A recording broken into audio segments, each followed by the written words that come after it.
Hello. இது ஒரு normal weekend vlog தான். ஆக்சுவலி வந்து ஒரு டே இன் மை லைஃப்னே சொல்லலாம். இந்த வீக்கெண்டு பார்த்திங்கன்னா எங்கள் ஃப்ரெண்டு ஒருத்தவங்க வந்து எங்கள் வீட்டு பக்கத்தில் இருந்தாங்க. அவங்க பார்த்திங்கன்னா நேஷ்வாக் வந்து மூவ் ஆகிட்டாங்க. ஸோ அங்கே தான் வந்து அவங்க வீட்டுக்கு தான் போயிருந்தோம்.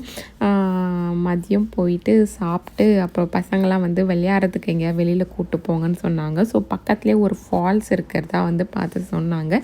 ஸோ அதுக்கு தான் இங்கே வந்திருந்தோம் நாங்கள். ஆக்சுவலி வந்து ரொம்பவே அமைதியான ப்ளேஸாக இருந்துச்சு, ரொம்பவே சூப்பராக இருந்துச்சு. இப்போ நீங்கள் பார்த்துட்ருக்கீங்கள அதெல்லாம் வந்து அந்த ஃபால்ஸ் தான். அந்த ஃபால்ஸில் ஒரு கார்டன், ஒரு கிரவுண்டு மாதிரி இருக்குது. ஸோ அது உள்ளே தான் போய் பார்த்துட்ருந்தோம். ஃபுல்லாகவே வந்து அந்த ட்ரையல்ஸ் வாக்கிங் போகிற ப்ளேஸ் மாதிரி நிறையாவே இருந்துச்சு. ஒரு நல்ல ப்ளசண்ட்டாக வாக் போகணுன்னா கண்டிப்பாக இங்கே வரலாம். பட் பசங்களுக்கு பார்த்திங்கன்னா விளையாடணும் அப்படின்னு ஆசைப்பட்டாங்க. அந்த மாதிரி கிரவுண்டு வந்து அங்கே இல்லை. இந்த மாதிரி இந்த ஸ்லைடு ஊஞ்சல்லாம் இருக்கணும்னு ஆசைப்பட்டாங்க. ஸோ அவங்களுக்கு அந்தளவுக்கு பிடிக்கல. ஸோ அதனால் நாங்கள் பார்த்திங்கன்னா பக்கத்துலேயே வந்து ஏதாவது இந்த ப்ளே கிரவுண்ட் இருக்கான்னு சர்ச் பண்ணோம். அப்போ தான் இந்த ப்ளே கிரவுண்ட் வந்து பார்த்தோம். ஸோ இது நல்லாயிருக்கும். ஆல்ரெடி நாங்கள் இங்கே ஒரு வாட்டி வந்திருக்கோம். நான் இங்கே வந்த அந்த பிக்ஸ்லாம் கூட நான் இன்ஸ்டாவில் ஷேர் பண்ணியிருப்பேன்னு நினைக்கிறேன். லாஸ்ட்டு சம்மருக்குன்னு பிஃபோர் சம்மர்னு நினைக்கிறேன். ஆப்பிள் பிக்கிங்க்கும் எதுக்கோ போயிட்டு இந்த பார்க் வந்து வந்திருந்தோம். ஸோ அதுவும் பார்த்திங்கன்னா அந்த பிளேஸ் கிட்ட தான். ஸோ அதனால் பசங்களுக்கும் கொஞ்சம் என்ஜாய்மெண்ட்டாக இருக்கும்ன்ட்டு தான் இங்கே வந்திருந்தோம். இங்கே வந்தவொடனே கிட்ஸ் எல்லாமே சேர்ந்து நல்லா ஜாலியாக என்ஜாய் பண்ண ஆரம்பிச்சிட்டாங்க. ஏன்னா இங்கே வந்து அந்த ப்ளே ஏரியா இருக்குல்ல, அது ஒன்றும் டிஃப்ரெண்ட்டாக இருந்துச்சு. சீசாவாக இருக்கட்டும், ஸ்லைட்ஸாக இருக்கட்டும், அந்த சுற்றி விளையாடுறதுலாம் அந்தளவுக்கு வேறு நிறைய பார்க் இருக்குது. பட் இந்த மாதிரியான அந்த விளையாடுறதுலாம் வந்து இங்கே தான் நாங்கள் பார்த்துருந்தோம். நாங்கள் வந்தப்போ நல்லா வெயிலாக தான் இருந்துச்சு. பட் போக போக போக என்னென்னா காற்று ரொம்ப அதிகமாக அடிக்க ஆரம்பிச்சிருச்சு. ஒரு மாதிரி குளிர ஆரம்பிச்சிருச்சு. பட் பசங்களை அதெல்லாம் கேரே பண்ணாமல் நல்லா ஜாலியாக விளையாடிட்டே இருந்தாங்க. இது பார்த்திங்கன்னா அந்த கை கால்லாம் ஸ்ட்ரென்தனிங் பண்ணுற மாதிரி அந்த ரோப் பிடிச்சி போவாங்கள்ல அந்த மாதிரி. அப்புறம் இந்த மாதிரி ஊஞ்சல்லாம் பார்த்திங்கன்னா டிஃப்ரெண்ட்டாக இருந்துச்சு நிறையா. இப்போ தஷ்வின் ஆடுறான் பார்த்திங்களா, அந்த ரெட் கலரு, அது வந்து அவ்வளோ ப்ரொடெக்டிவாக இருந்துச்சு. ஏன்னா உள்ளே உட்கார வச்சு லாக் பண்ணிவிட்டு நம்ம அதை தள்ளி விட்ற மாதிரி இருந்துச்சு. ரொம்ப ப்ரொடெக்ஷனோட சூப்பராக இருந்துச்சு. இந்த மாதிரி ஊஞ்சலையும் நிறைய வெரைட்டி. இதெல்லாம் ரொம்ப குட்டி பசங்க 1 இயர்க்குள்ளே இருக்க பசங்க உட்கார்ற மாரி. சிப்ளிங்ஸ் ஊஞ்சல் இங்கே பார்த்திங்களா, பெரிய பசங்க இங்கே, குட்டி பசங்க இதில் உட்கார 2 பேருமே வந்து ஆடுற மாதிரி ஊஞ்சல் இதெல்லாம். ஸோ இதெல்லாம் தான் இங்கே பார்த்திங்களா, இது வந்து ரொட்டேட் பண்ணி விளையாடுற மாதிரி. இது ஆக்சுவலி குட்டி ரைடு போகிற மாதிரியே இருந்துச்சு. இப்போ டைம் பாருங்கள் 7 o'clock. பட் அந்த கிளைமேட் பார்த்திங்கன்னா இன்னும் இருட்டவே இல்லை. இங்கே பாருங்கள் 7 மாதிரியே இல்லை. ஸோ பசங்களாம் நல்லா ஜாலியாக என்ஜாய் பண்ணிவிட்டு அன்றைக்கி ஒரு நாள் சூப்பராக போச்சு அங்கே டே. நெக்ஸ்ட் டே பார்த்திங்கன்னா வீட்டுக்கு வந்துட்டு இங்கே ஸ்ப்ரிங் ஆரம்பிச்சிருச்சு இல்லையா யூஎஸில். இது வந்து எங்கள் அப்பார்ட்மெண்ட்டில் இருந்த ஒரு செடி தான். பாருங்கள் எவ்வளோ அழகாக வந்து ஃப்ளவர்ஸ்லாம் வந்து இருந்துச்சு. ரொம்பவே சூப்பராக இருந்துச்சு. இது பாருங்கள், இது வந்து செரி அந்த மரம் மாதிரி இருந்துச்சு. செரி பிளாசம் அந்த ட்ரீ மாதிரி இருந்தது. இதுதான் எங்கள் அப்பார்ட்மெண்ட்டில் இருந்தது தான். ஸோ நல்லா இருந்ததுன்ட்டு தான் அந்த பிக்கை எடுத்திருந்தேன். நெக்ஸ்ட்டு பார்த்திங்கன்னா என் பையன் வந்து ரொம்ப நாளாகவே கப் கேக் வந்து கேட்டிருந்தான். Cup cake செஞ்சுட்டான்ட்டு.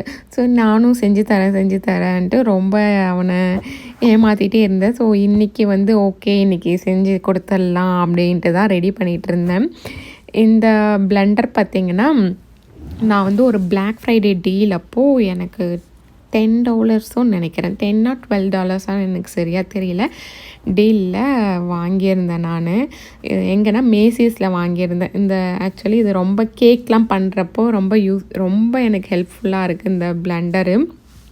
ஈஸியாக பிளெண்ட் பண்ணுது.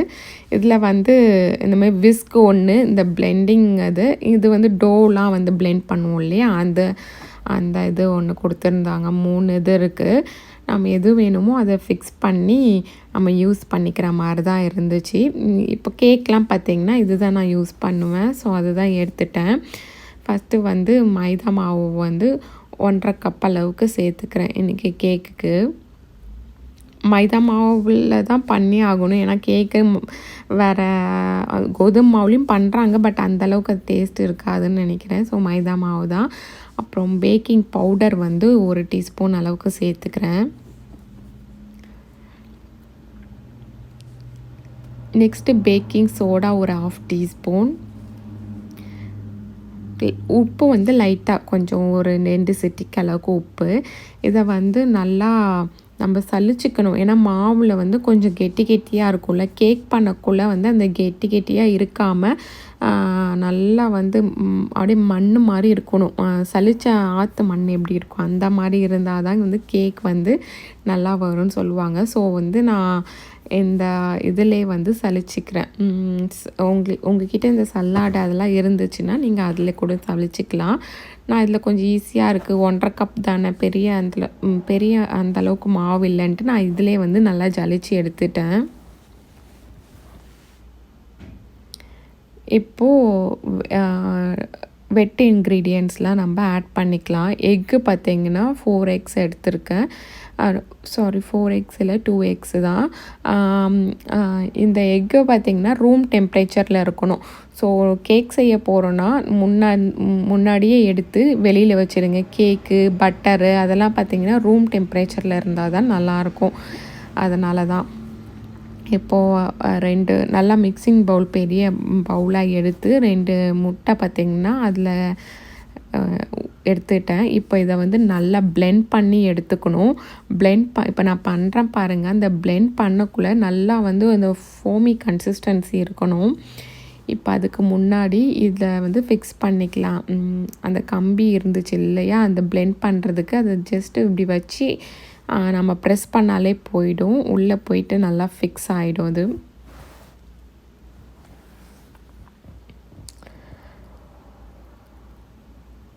இப்போ பார்த்தீங்கன்னா இங்கே பாருங்கள் ரொட்டேட் ஆகுது. இதில் வந்து ஸ்பீடு இருக்குது. ஃபஸ்ட்டு எப்பயுமே வந்து நம்ம லோ ஸ்பீட்லேருந்து தான் ஆரம்பிக்கணும். இப்போ இதை நல்லா பீட் பண்ணி எடுத்துக்கலாம். இப்போ நீங்கள் பார்க்குறீங்கல்ல, எக்கு வந்து எல்லோயிஷாக தானே இருக்குது. இது நல்லா பீட் பண்ண நல்லா அந்த எல்லோயிஷ் மாதிரி ஒரு மாதிரி சாண்டில் கலரில் ஆஃப் ஒயிட் மாதிரி மாறிடும். ஸோ அந்தளவுக்கு நம்ம வந்து இதை நல்லா பீட் பண்ணி எடுத்துக்கலாம். இங்கே பாருங்கள், பீட் பண்ணி ஆஃப் ஒயிட் மாதிரி இருக்கா. இதில் பார்த்திங்கன்னா 1 டீஸ்பூன் அளவுக்கு வெனிலா எசன்ஸ் வந்து நான் இப்போ ஆட் பண்ணியிருக்கேன். ஆட் பண்ணிவிட்டு இதையும் வந்து கொஞ்சம் பீட் பண்ணிக்கணும் நம்ம. இதில் பார்த்திங்கன்னா 1 கப்பு வந்து சுகர் ஆட் பண்ணியிருக்கேன். இது வந்து சுகர் வந்து ரொம்ப பொடியாக தான் இருக்கும். சப்போஸ் நீங்கள் வந்து உங்கள் சுகர் வந்து ரொம்ப பெருசாக இருக்குது, கரையத்துக்கு கஷ்டமாக இருக்குன்னா ஐசிங் சுகருன்ட்டு கடைகளில் விற்கும், பவுடர் சுகர்னே, அதுவும் வாங்கிக்கலாம். அப்படி இல்லைன்னா பார்த்திங்கன்னா நீங்கள் வீட்டிலே வந்து மிக்சரில் வந்து கொஞ்சம் பொடி பண்ணியும் சேர்த்துக்கலாம். 1 கப்பு அளவுக்கு நான் வந்து சுகர் இதில் ஆட் பண்ணியிருக்கேன். ஆட் பண்ணி நல்லா பிளெண்ட் பண்ணணும். அந்த சுகர் ஆட் பண்ணி கரையிற அளவுக்கு நல்லா பிளெண்ட் பண்ணிகிட்டே இருக்கணும். இப்போ பார்த்திங்கன்னா இதில் நான் பட்டர் வந்து எடுத்து வச்சுருக்கேன். ஸோ அதையும் வந்து ஆட் பண்ணியிருக்கேன். இந்த மார்க்கெட் பேஸ்கெட்டில் வாங்கினீங்கன்னா தெரியும், இந்த க்யூபாக இருக்கும். அதில் அந்த 1 க்யூப் ஃபுல்லாக ஆட் பண்ணியிருக்கேன். அது வந்து 113 கிராம் இருக்கும்னு நினைக்கிறேன். ஸோ அந்த ஒரு க்யூப் ஃபுல்லாக ஆட் பண்ணிவிட்டு 1 கப் வந்து மில்க் ஆட் பண்ணிக்கிறேன். இது வந்து காய்ச்சி ஆற வச்சின பாலில் வந்து சேர்த்துக்கணும். ஸோ ஃபஸ்ட்டே காய்ச்சி நல்லா ஆற வச்சுக்கோங்க. இப்போ அந்த மில்க்கும் பட்டரும் சேர்த்து நல்லா பீட் பண்ணணும். நல்லா பீட் பண்ணி எடுத்ததுக்கப்புறம் இப்போ நம்ம அந்த மாவு சலிச்சு வச்சுருக்கோம் இல்லையா, அதை வந்து கொஞ்சம் கொஞ்சமாக வந்து அந்த வெட் இன்க்ரீடியன்ட் கூட போட்டு நல்லா மிக்ஸ் பண்ணணும். ஒரேடியாக வந்து எல்லாத்தையும் போட்டுறக்கூடாது, கொஞ்சம் கொஞ்சமாக ஆட் பண்ணி நல்லா கட் அண்ட் ஃபோல்டு மெத்தட்னு சொல்லுவாங்க.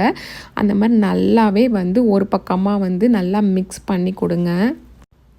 மிக்ஸ் பண்ணிவிட்டு இப்போ அவனை பார்த்திங்கன்னா 350 டிகிரிக்கு வந்து ப்ரீ ஹீட் பண்ணிட்டேன். ஸோ நான் கப் கேக்காக தான் கேட்டான்ட்டு நான் அந்த சின்ன கப் கேக் மோல்டு வந்து வச்சுருந்தேன். ஸோ அதில் வந்து பேப்பர் ஃபஸ்ட்டு ஃபில் பண்ணிக்கிறேன்.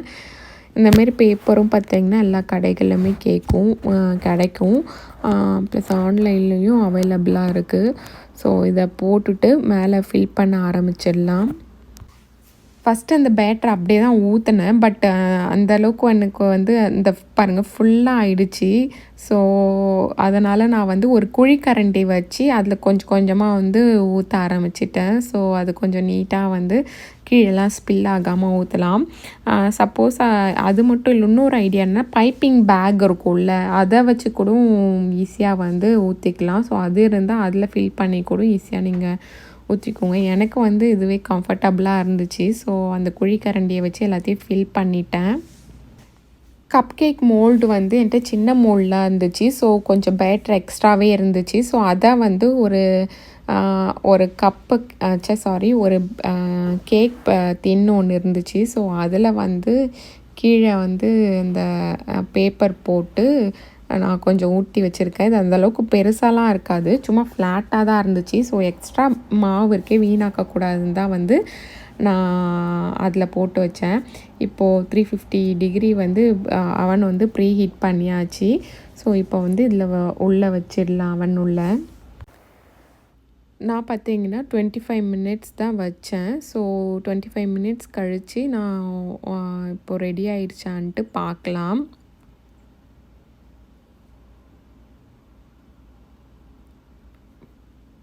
25 மினிட்ஸ் கழித்து போய் பார்த்தேன்.